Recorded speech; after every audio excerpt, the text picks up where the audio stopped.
The massive alien ships appeared in the sky above New Terra like dark clouds before a storm. There were dozens of them, each one bigger than the largest building in the human colony. Their metal hulls gleamed in the sunlight, and strange symbols glowed along their sides with an eerie blue light. Governor Pete Wilson stood on the balcony of the colonial headquarters, watching the ships through his binoculars. His hands shook slightly as he counted them. 37 warships, each one capable of turning their entire planet into dust. Behind him, his advisors whispered nervously among themselves. "Sir, we're getting a transmission," called out Communications Officer Linda Carter from inside the building. "They want to talk." Wilson lowered his binoculars and walked back inside. The main screen flickered to life, showing the interior of an alien bridge. The creature that appeared was tall and imposing, with dark purple skin and 4 arms. Golden armor covered its chest and its eyes burned like hot coals. "I am Admiral Vexthon of the Zephyrian Empire," the alien said. Its voice was deep and commanding, translated by the computer into human speech. "You will surrender your world immediately, or we will destroy every living thing on this planet." Wilson felt his throat go dry. He had known this day might come. Ever since humans had started expanding to other worlds, they had heard rumors of great alien empires that ruled the stars. But New Terra was so small, so far from everything. He had hoped they would be left alone. "We are a peaceful colony," Wilson said, trying to keep his voice steady. "We have done nothing to threaten your empire." Admiral Vexthon's 4 eyes narrowed. "Your species has been expanding too quickly, taking worlds that do not belong to you. The Empire has decided that humans must be controlled before you become a threat." "Please," Wilson said, "we have families here, children. Surely we can work something out." The alien admiral was quiet for a moment, then something like a smile crossed his face, though it was not a pleasant expression. "The Empire is not without honor," Vexthon said. "We will give you one chance. A trial by combat. You will choose your greatest warrior. We will choose ours. They will fight, and the winner decides the fate of your species. If your champion wins, we will leave your worlds alone. If ours wins, every human becomes a slave of the Empire." Wilson felt the blood drain from his face. A trial by combat? Against these aliens who had conquered half the galaxy? It was impossible. "You have 3 days to decide," the Admiral continued. "Choose wisely. This is the only mercy you will receive." The screen went dark, leaving the humans in stunned silence. For the next 2 days, the colonial government argued and debated. They had no real warriors, no great fighters. Their entire military consisted of Captain Jake Morrison, who flew patrol ships, and Commander Lisa Hayes, who had studied tactics at the academy, but never fought in a real war. "We could send Jake," suggested Defense Coordinator Carl Brooks. "He's our best pilot." "Or Lisa," added Colonial Secretary Mary Adams. "She knows more about fighting than anyone else here." But everyone knew it was hopeless. How could any human stand against the greatest warrior of an empire that had conquered hundreds of worlds? On the second night, as the politicians continued their desperate discussions, the main power grid failed. The lights went out across the colony. The air recycling system stopped working. The water pumps fell silent. In the hospitals, emergency generators kicked in, but they would only last a few hours. Without power, everyone on New Terra would die within days. While the government officials stumbled around in the dark, arguing about what to do, one man was already at work. Danny Peterson had been the colony's chief maintenance technician for 8 years. He knew every pipe, every wire, every circuit in the entire settlement. When the power failed, he didn't waste time talking. He grabbed his toolbox and his grandfather's old wrench and headed for the main generator building. The problem was worse than he had expected. A critical component had burned out, and they didn't have a replacement. The backup systems were failing one by one. In a few hours, the life support systems would shut down completely. But Danny had spent his whole adult life fixing things that weren't supposed to be fixable. He had kept ancient machines running with spare parts and stubbornness. He had jury-rigged solutions that shouldn't have worked but did anyway. Working by the light of a small flashlight, Danny tore apart 3 different machines and built something new from their parts. He bypassed burned circuits with wire from a broken radio. He used cooling pipes from the cafeteria's freezer unit to keep the generator from overheating.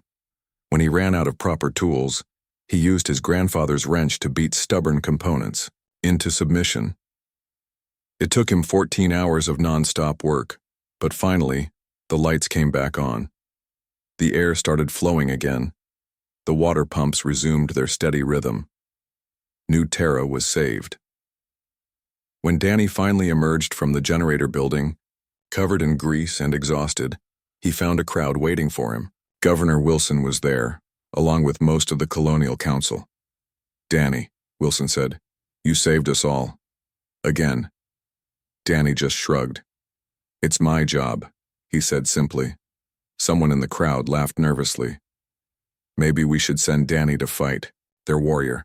He's the toughest guy on the planet." It was meant as a joke, but Danny didn't laugh. He looked up at the alien ship still hanging in the sky like a threat. "You know what?" Danny said quietly. "Maybe you should." The crowd fell, silent. Wilson stared at him in shock. "Danny, you can't be serious. These are trained warriors. Killers." Danny hefted his grandfather's wrench, feeling its familiar weight in his hand. "I'm tired of people putting this colony at risk because they don't know how to fix things properly.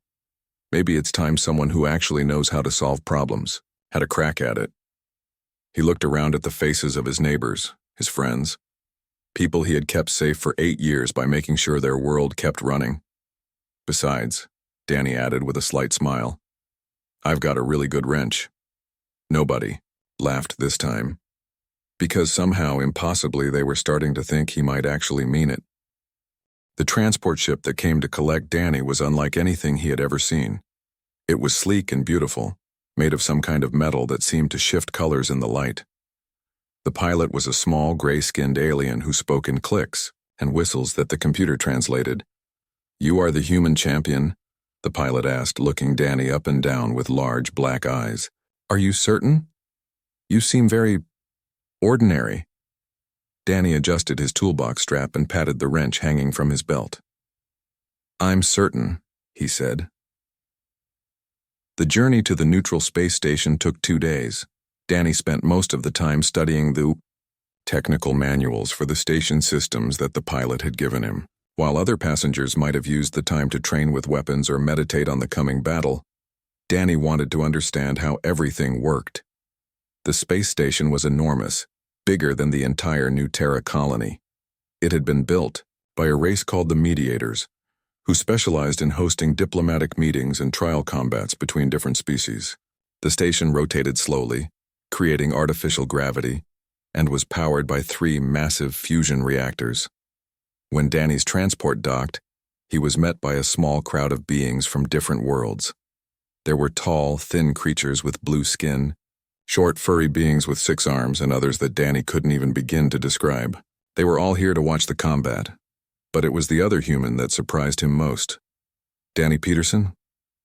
A woman with short blonde hair and a press badge stepped forward. "I'm Beth Morgan from Galactic News Network. Can I ask you a few questions?" Danny had not expected reporters. "I guess so. What's your strategy for fighting the Empire's greatest warrior?" Beth asked, holding up a recording device. "Fix what's broken, I suppose," Danny said. "Same as always." Beth looked confused. "But Korval the Destroyer has never been defeated. He's 9 feet tall and has been trained to fight since he was a child. He's killed creatures that could tear apart a battle tank with their bare hands." "Well," Danny said thoughtfully, "I've fixed machines that were designed to be impossible to repair.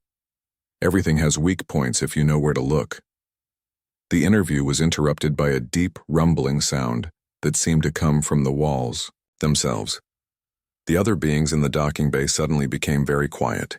"He's here," whispered one of the blue-skinned aliens.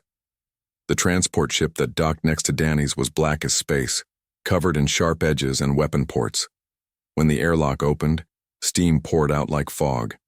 And through that fog walked Korval the Destroyer. He was exactly as tall as Beth had said, but somehow seemed even larger. His skin was deep red, almost black and covered in scars that told the story of 100 battles. His armor looked like it had been forged from meteors, dark and heavy and covered in spikes. 2 massive swords hung from his back, and his arms ended in claws that could probably cut through steel. But it was his eyes that made Danny take a step back. They burned with an inner fire, like looking into the heart of a star. This was a being who had been born to fight, who lived for combat, who had never known defeat. Corval's gaze swept across the docking bay until it found Danny. The great warrior stopped walking and tilted his head slightly like a predator studying prey. "You are the human champion?" Corval's voice was like distant thunder, deep and powerful. "I am," Danny said, surprised that his voice didn't shake. Corval walked closer, each step making the metal floor ring like a bell. He stopped just a few feet away and looked down at Danny with those burning eyes. "I have fought the Crystal Warriors, a Vega Prime," Corval said slowly. "I have defeated the hive mind soldiers of the Collect Empire. I have stood against the metal giants of the Forge worlds and emerged victorious. In 300 battles across 50 worlds, I have never been defeated." Danny looked up at the massive warrior and nodded. "That's pretty impressive. Where are your weapons, human? Where is your armor? Do you mock me by coming here unprepared?" Danny patted his toolbox and touched his wrench. "I've got everything I need." For a moment, Corval said nothing. Then, incredibly, he began to laugh. It was not a pleasant sound like rocks grinding together. "A wrench," the warrior said. "The Empire's greatest enemies send me a maintenance worker with a wrench." "Actually," Danny said, "it belonged to my grandfather. He used it to build the first human settlement on Mars. It's been in my family for 60 years. Corval stopped laughing. Something in Danny's voice, some quiet pride, made the warrior look at him more carefully. "Tell me, human," Corval said. "Are you brave or simply foolish?" Danny thought about that for a moment. "Probably both," he admitted. "But I've never walked away from a job that needed doing, and I'm not about to start now." The warrior studied him for a long moment. "Interesting," he said finally. "Perhaps you will provide some small entertainment before you die." Over the next day, news of the combat spread across the galaxy. The betting odds were broadcast on every network. 1,000,000 to 1 against the human. Experts analyzed Corval's previous battles, showing how he had defeated opponents twice his size and 10 times more heavily armed than Danny. Danny ignored all of it. Instead, he spent his time walking through the combat arena, studying every detail. The area was a large section of the space station, filled with pipes, machinery, and various obstacles. It had been designed to test not just fighting skill, but adaptability and intelligence. While Corval performed ritual combat exercises in his quarters, his movements flowing like deadly poetry, Danny crawled through maintenance tunnels and memorized power conduit layouts. He studied the ventilation system, the emergency protocols, and the backup power supplies. "What are you doing?" Beth Morgan asked, finding him lying on his back under a coolant processing unit. "Learning," Danny said, making notes in a small notebook. "This whole station is just a big machine. Every machine has systems that can be used in ways the designers never intended. But you're supposed to be preparing to fight." Danny slid out from under the unit and stood up, brushing dust off his coveralls. "I am fighting, I'm just doing it my way." The night before the combat, Danny sat in his quarters, cleaning his grandfather's wrench with an old rag. It was a simple tool made of honest steel, worn smooth by decades of use. Not fancy, not high-tech, but reliable. Tomorrow he would face the greatest warrior in the galaxy, a being who had conquered armies and toppled kingdoms. Everyone expected him to lose, probably within the first few minutes. But Danny had spent his whole life making impossible things work.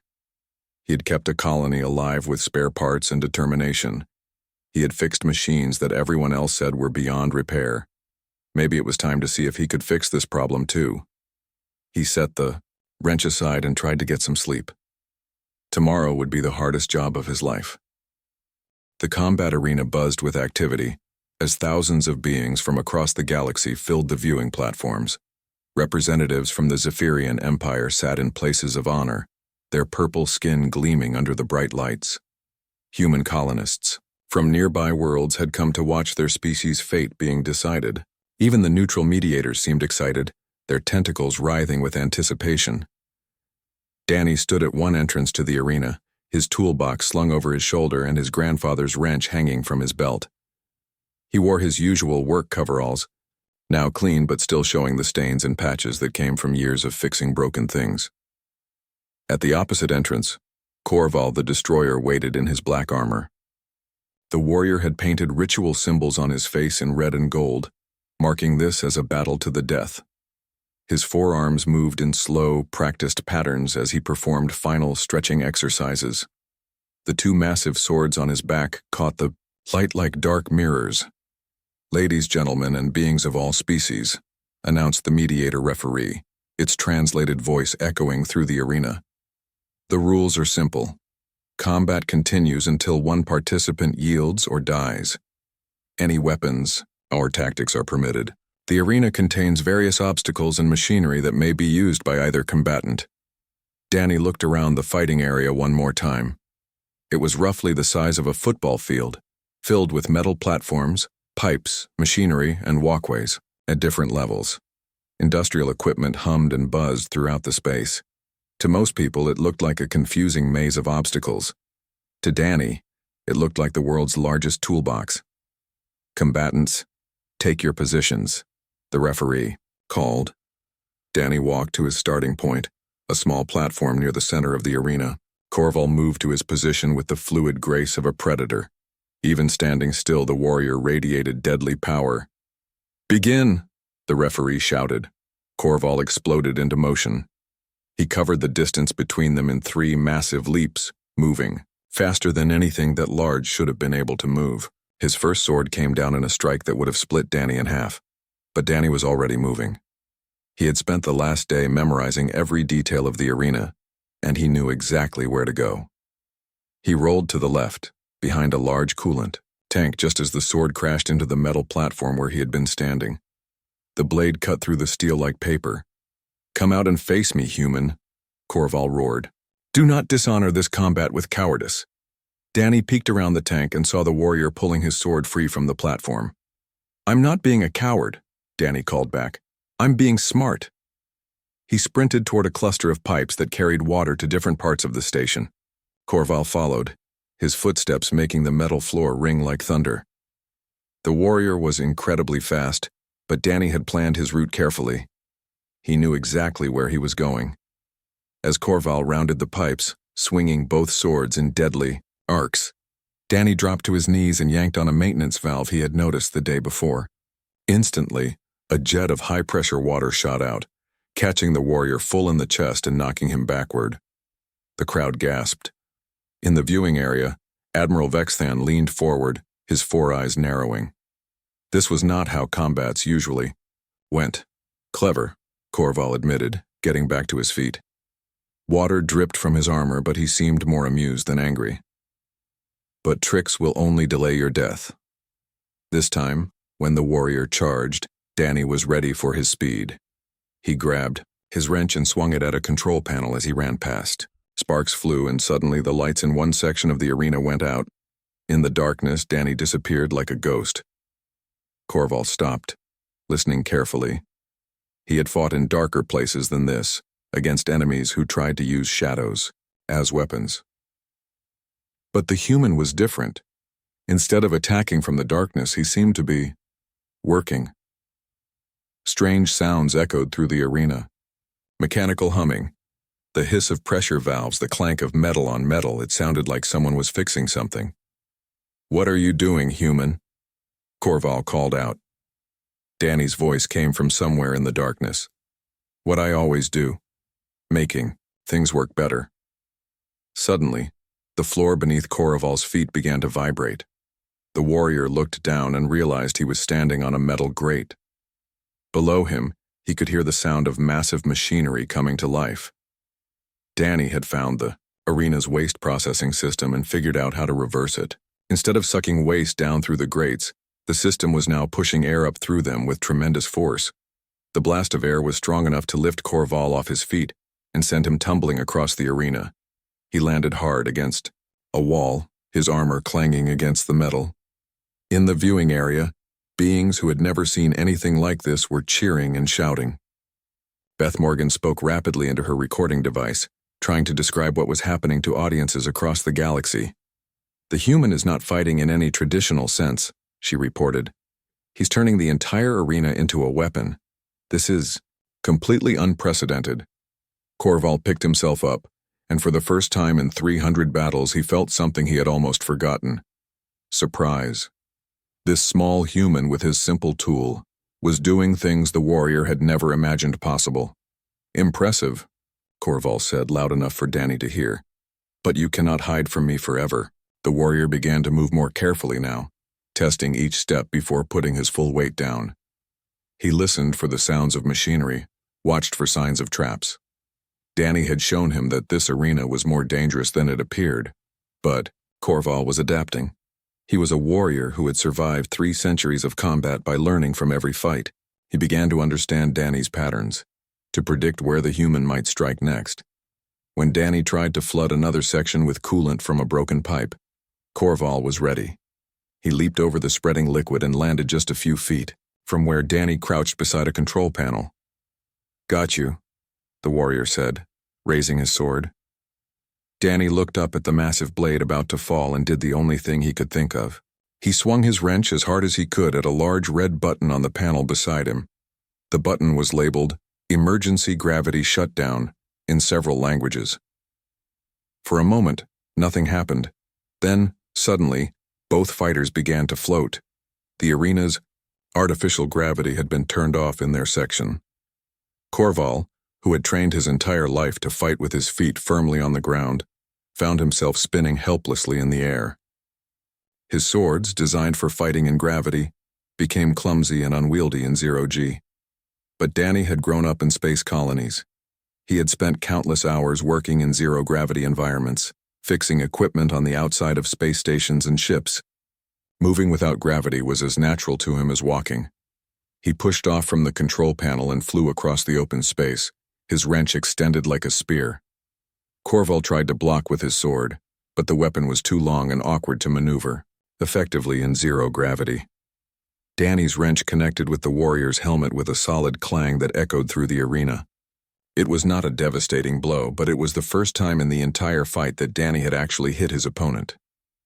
Korval spun away from the impact, floating helplessly until he managed to grab onto a pipe and pull himself to a stable position. A thin crack ran down the side of his helmet. In the viewing area, the crowd had gone completely silent. The human had actually hurt the legendary Korval the Destroyer. "Now that," Danny said, floating nearby with his wrench ready, "was satisfying." For the first time since the combat began, Korval smiled. It was not a pleasant expression, but there was genuine respect in it. "You are full of surprises, human," the warrior said. "This is the most interesting fight I have had in decades." Danny floated there in the zero gravity, breathing hard. He had managed to land one hit, but he knew it was not nearly enough. Korval was already adapting to the changed conditions, learning to fight without gravity. The real battle was just beginning. The zero gravity lasted only a few minutes before the arena's emergency systems kicked in and restored normal artificial gravity. Both fighters dropped to the floor, but Korval landed on his feet like a cat, while Danny hit the ground hard and rolled. The warrior was learning. He had spent those weightless minutes studying how Danny moved, how he used the environment around him. When gravity returned, Korval was ready. "No more tricks, human," the warrior said, advancing with both swords drawn. "You fight well for a maintenance worker, but this ends now." Danny scrambled behind a large electrical panel, his toolbox clanging against his hip. He was getting tired. The zero-gravity stunt had used up most of his prepared surprises, and Korval was adapting faster than he had hoped. The warrior's first sword punched through the electrical panel like it was made of paper. Sparks flew everywhere as Danny rolled away, barely avoiding the second blade that carved a deep groove in the metal floor where his head had been. But the sparks gave Danny an idea. Electricity was just another tool, and he knew how to use tools. He sprinted toward the arena's main power distribution center. a maze of cables and circuit breakers that fed energy to the entire section. Corval followed close behind, his footsteps getting closer with each stride. "You cannot run forever," the warrior called out. "I'm not running," Danny shouted back, diving between two massive power cables. "I'm working." He yanked open his toolbox and pulled out a handful of wire strippers, electrical tape, and copper wire. His hands moved with the speed that came from 20 years of emergency repairs. He stripped insulation from one of the main power cables and began connecting additional wires to it. Corval rounded the corner just as Danny finished his improvised electrical trap. The warrior raised his sword to strike, but Danny grabbed a rubber-handled tool from his belt and touched it to his jury-rigged connection. Electricity arced through the metal framework around them. The floor, the walls, the pipes, everything became electrified for a few seconds. Corval's metal armor conducted the current, and the warrior stumbled backward with a roar of pain and surprise. "How do you like that?" Danny called out, but his satisfaction was short-lived. Corval was already recovering, and now he looked angry instead of amused. "Enough games," the warrior growled. His armor was blackened from the electrical blast, but he seemed largely unharmed. "You have shown cleverness, human, but cleverness is not enough." Corval began to move differently now. Instead of charging straight at Danny, he started hurting him, cutting off escape routes, forcing him into smaller and smaller spaces. The warrior had realized that Danny's strength came from having room to maneuver and access to the arena's systems. Danny found himself being pushed toward the center of the arena, where there was less equipment to use and fewer places to hide. His toolbox was getting lighter as he used up his supplies on improvised weapons and traps. The wrench at his belt felt heavier with each step. "You are running out of tools, human," Corval observed, blocking another escape route with his massive form. "What will you do when you can no longer avoid facing me directly?" Danny looked around desperately. The warrior was right. He was being forced into an open area where his environmental tricks would not work. Soon it would come down to a direct fight between a man with a wrench and a 9-foot-tall alien warrior with centuries of combat experience. But then Danny noticed something. All of his electrical work, his flooding of coolant systems, his manipulation of the air pressure, it was all putting strain on the arena's main power grid. Warning lights were blinking on control panels throughout the area. The station's computers were working overtime to compensate for all the system failures he had caused. An idea began to form in his mind. A dangerous idea. Instead of running away from Corval, Danny suddenly changed direction and headed straight for the arena's central power core. It was a massive cylindrical chamber that housed one of the station's 3 fusion reactors. Normally it would be heavily shielded and protected, but the arena's designers had made it accessible for dramatic effect. "Where are you going, human?" Corval called out, following him. "To finish this job properly," Danny replied. The power core chamber was exactly as Danny had studied it. A huge reactor sat in the center, surrounded by control panels, cooling systems, and emergency equipment. Massive conduits carried power from the reactor to the rest of the station. The air hummed with barely contained energy. Corval entered, the chamber behind him, swords ready. "You have trapped yourself, human. There is nowhere left to run." Danny turned to face the warrior, his grandfather's wrench in his hands. For the first time since the fight began, he was not running or hiding. He stood in the center of the chamber, surrounded by enough energy to power a small city. "You're right," Danny said quietly. "No more running, but I've got one more trick." He began moving around the chamber, his hands working on control panels and power conduits. But this time, he was not trying to create a trap for Corval. He was doing something much more dangerous. "What are you doing?" the warrior demanded. "Creating a feedback loop in the reactor's magnetic containment system," Danny explained, his voice calm despite the situation. "If I can overload the power grid just right, it will create a cascade failure that will destroy this entire section of the station." Corval's 4 eyes widened. "You would kill us both?" "If that's what it takes," Danny said, continuing his work. "My people won't become slaves, not on my watch." The warrior stood frozen for a moment. In all his centuries of combat, he had never faced an opponent willing to destroy them both rather than accept defeat. This was not courage as he understood it. This was something else entirely. "Stop," Corval said quietly. Danny looked up from the control panel. "Why? Afraid to die?" "No," the warrior replied. "But you should not have to die to prove your worth." Corval slowly lowered his swords. Around them, the power core hummed with increasing instability as Danny's modifications took effect. Warning alarms began to sound throughout the chamber. "You have already won, human," Corval said, his voice filled with something that might have been respect. "You have shown me something I had forgotten in 3 centuries of battle." "What's that?" Danny asked, his hand hovering over the final control that would trigger the cascade failure. "That the greatest warriors are not always the ones who fight with swords," Corval said. "Sometimes, they are the ones who fight with tools." The warrior set his swords on the ground and stepped back. "I yield." Danny stared at him in shock. "You what?" "I yield to combat," Corval repeated, louder so that the watching crowd could hear. "You have defeated me, Danny Peterson of the humans." In the viewing area, thousands of beings erupted in cheers and shouts of disbelief. Admiral Vexthon sat in stunned silence, unable to believe what he had just witnessed. Danny's hands shook as he began reversing his modifications to the power core, bringing the systems back to safe levels. The warning alarms gradually fell silent. "But I didn't beat you in a fair fight," Danny said. Corval picked up his swords and secured them on his back. "There is no such thing as a fair fight when the stakes are the freedom of an entire species," he said. "You fought with everything you had, using every tool at your disposal. That is what warriors do."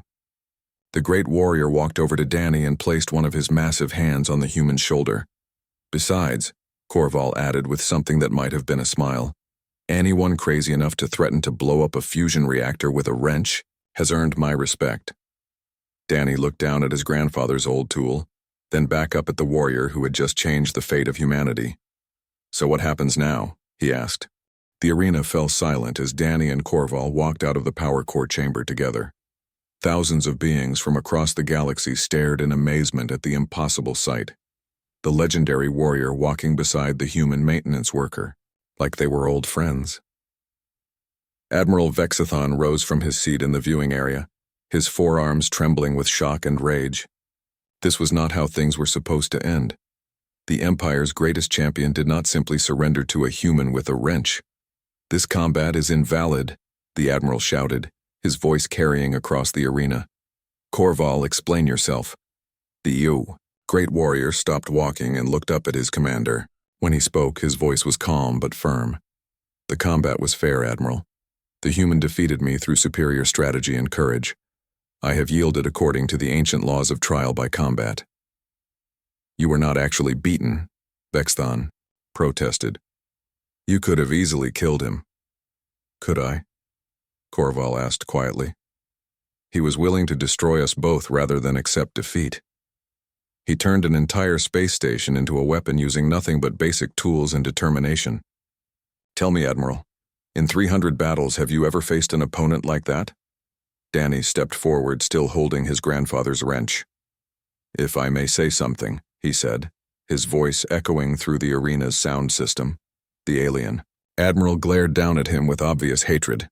"Speak quickly, human, before I decide that this farce has gone on long enough." Danny looked around at all the different species watching from the viewing platforms.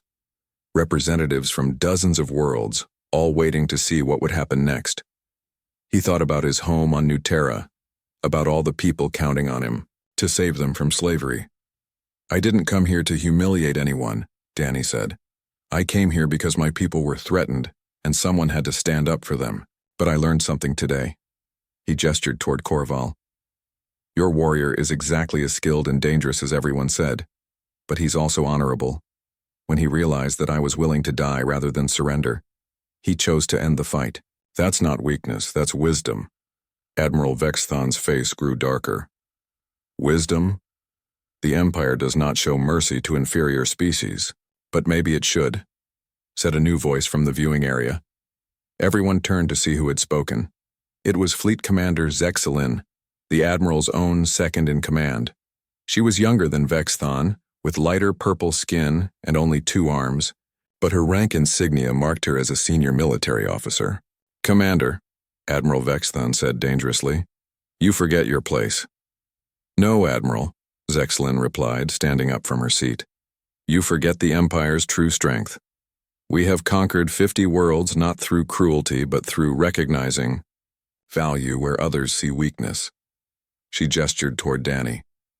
"This human has shown us something remarkable. His species may not have our military power, but they have innovation and determination that could benefit the entire Empire. Why make them slaves when we could make them allies?" Murmurs ran through the viewing area as other alien representatives began talking among themselves. Some seemed to agree with the commander, while others appeared angry at the suggestion. Corval stepped forward. "The commander speaks wisdom," he said loudly. "I have fought the greatest warriors of 100 species, but this human defeated me not through strength or speed, but through intelligence and courage. The Empire would be foolish to waste such potential on slavery." Admiral Vexthon looked around the arena, realizing that opinion was turning against him. The other species were watching carefully to see how the Empire would handle this unprecedented situation. If they appeared weak or dishonorable, it could damage their reputation across the galaxy. "Very well," the Admiral said finally, his voice filled with reluctant acceptance. "The trial by combat is concluded. The human has won. But this does not mean the Empire will simply ignore your species' expansion." Danny felt a wave of relief wash over him. They had done it. Humanity was free. But he sensed that this was not quite over. "What do you propose instead?" asked one of the mediators, speaking for the first time since the combat began. Fleet Commander Zexlin stood up again. "A treaty," she said. "The Empire offers humanity a partnership agreement. We provide protection and access to our trade networks. In return, humans share their technological innovations and engineering expertise with Empire worlds. And what guarantee do we have that you won't simply invade us later when it suits you?" asked Governor Wilson, who had been watching from the human section. Corval answered before any of the Empire officials could speak. "You have my word," he said simply, "and the word of Corval, the Destroyer, has never been broken." The Great Warrior turned to Danny and extended one of his massive hands. "Besides, any species that can produce warriors like this one deserves respect, not conquest." Danny shook the warrior's hand, amazed at how careful Corval was not to crush his fingers. "I'm not really a warrior," he said. "I'm just a guy who fixes things." "Sometimes," Corval replied with what might have been a smile, "fixing things is the most important job in the universe." The formal negotiations took several hours, but the outcome was never really in doubt. The Empire withdrew their ultimatum and offered humanity a place as junior partners in their galactic confederation. Trade agreements were signed, technology, exchange programs were established, and mutual defense pacts were negotiated. Danny found himself something of a celebrity. Reporters from across the galaxy wanted to interview the maintenance worker who had defeated the Empire's greatest champion with a wrench. But after a few interviews, he politely declined most of the requests. "I just want to go home," he told Beth Morgan when she asked for an exclusive interview. "I've got a colony to maintain and I've been away too long." 3 days later, Danny was back on New Terra, standing in the main generator building where the crisis had started. The same machines hummed around him. The same pipes carried water and air to keep the colony alive. The same control panels blinked with status lights. But everything had changed. News feeds from across the galaxy carried stories about the human who had changed the balance of power between species without firing a single shot. Engineers from other worlds were already asking to study human maintenance techniques. The Empire had established a permanent embassy on New Terra, and Corval himself had accepted the position of military liaison.